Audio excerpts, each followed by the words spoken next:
আসসালামু আলাইকুম।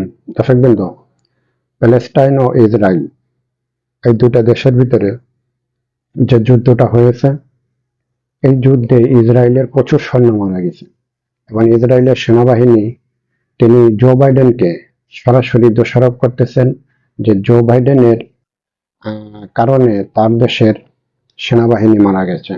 এবং এই যে সেনাবাহিনী মারা গেছে, এটার কিছু কারণও আছে। সে কারণগুলি আমি আপনাদেরকে বলছি। অস্ত্র ও লজিস্টিক সাপোর্ট।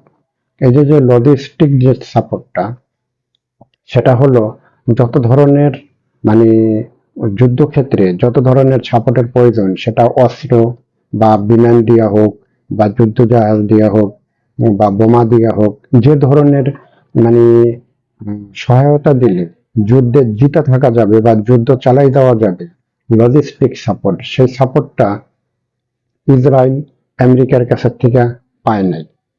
না পাওয়ার কারণে তারা তাদের দেশের হাজার হাজার সৈন্যদেরকে হারাতে হয়েছে। যুক্তরাষ্ট্র ইসরায়েল অন্যতম প্রধান অস্ত্র সরবরাহকারী হলেও সাম্প্রতিক সময়ে কিছু অস্ত্র সরবরাহের শর্ত আরোপ বিলম্ব হয়েছে, এমন অভিযোগ তুলেছে ইসরায়েলের পক্ষ থেকে। তাদের দাবি যে সময়মতো প্রয়োজনীয় সরঞ্জাম না পাওয়ার সেনাদের জীবন ঝুঁকির মুখে পড়েছে। এই যে আমি একটু আগে যেটা বললাম, যে অস্ত্রপাতি হয়তো তারা সময় মতো পায় নাই বা দিচ্ছে না বা দিতে পারে নাই, যার কারণে তাদের সেনাবাহিনীর জীবন দিতে হয়েছে। বাইডেন প্রশাসন জাতিসংঘ ও আন্তর্জাতিক অঙ্গনে ইসরায়েলের বিরুদ্ধে সমালোচনামূলক অবস্থান ও পুরোপুরি ঠেকাতে আগের মতো সক্রিয় নয়, এমন ধারণা তৈরি হয়েছে ইসরায়েলের ভেতরে। এতে আন্তর্জাতিক চাপ বেড়েছে এবং সামরিক সিদ্ধান্ত গ্রহণ আরও জটিল হয়েছে।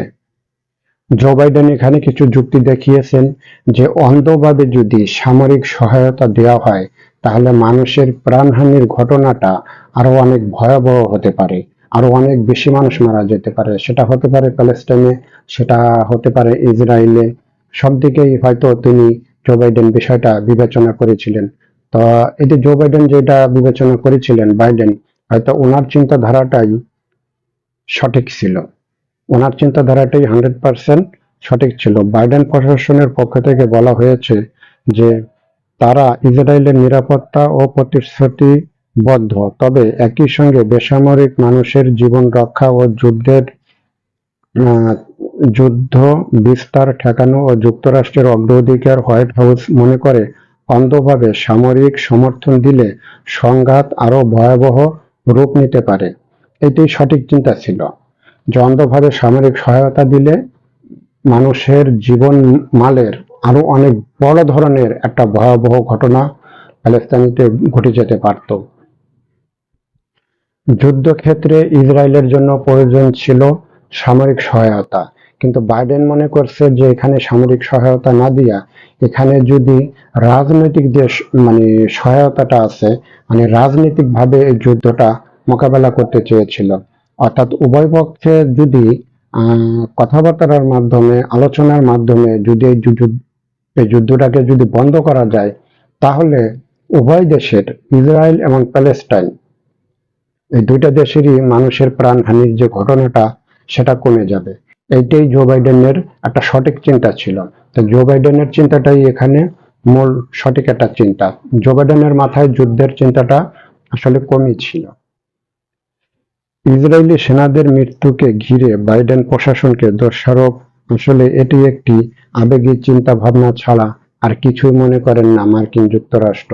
তা মার্কিন যুক্তরাষ্ট্র জো বাইডেন ওই সময় যে চিন্তাটা তিনি করেছেন, যে রাজনৈতিক ভাবে আলাপ আলোচনার মাধ্যমে যুদ্ধর যে ভয়াবহতাটা, কঠিন যে একটা পরিস্থিতি হবে, সেটার থেকে দুইটা দেশকে কিভাবে রক্ষা করা যায়, এই চিন্তাটাই ছিল তার মাথায়। তো জো বাইডেনের চিন্তাটাই ছিল সবচেয়ে সঠিক চিন্তা।